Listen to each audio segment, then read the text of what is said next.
What's up mga idol? Justin Brownlee nasa practice na, babalik na daw sa playoffs.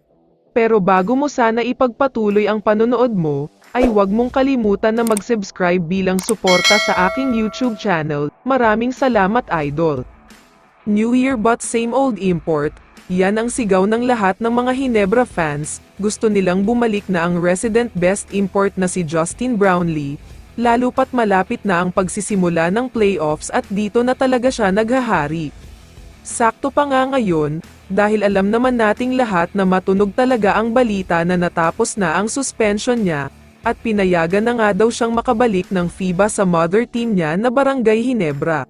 Pero ang tanong ng karamihan ay paano na kaya itong si Tony Bishop, dahil alam naman natin na siya ang kasalukuyang import ng Hinebra, at kahit papaano ay okay pa rin naman ang pinapakita ng team niya ngayon.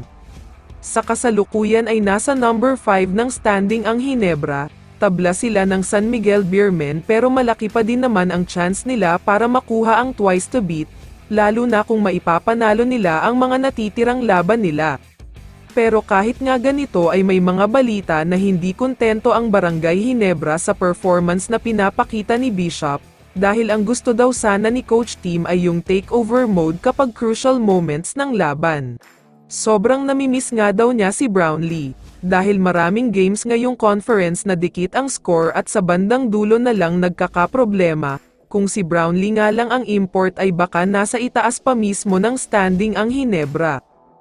Pero nagbigay naman ng clue ang isang source, at sinasabing tatapusin na lang daw ni Tony Bishop ang elimination round, dahil pagkatapos nga nito ay playoffs na, at dito na nga daw magbabalik ulit si Justin Brownlee para sa Hinebra.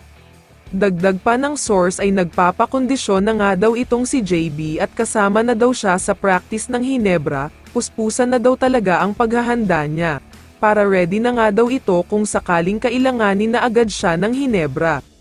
Sobrang good news talaga ito para sa Hinebra, dahil nga ibang klase ang lakas nila kapag si Brownlee ang import nila, yung tipong kahit gaano kalakas ang isang team ay kayang-kaya nilang talunin kapag siya ang import.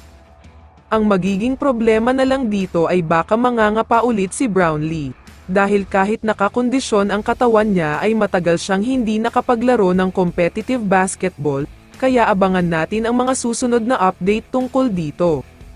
Kaya naman kung ikaw ang tatanungin idol, sang-ayon ba kayo sa plano ng Hinebra para sa playoffs? I-comment mo naman ang sagot mo sa tanong na ito. So dito na nagtatapos ang video na ito. Maraming salamat sa pagsuporta at panonood mga idol. Ingat at bye-bye.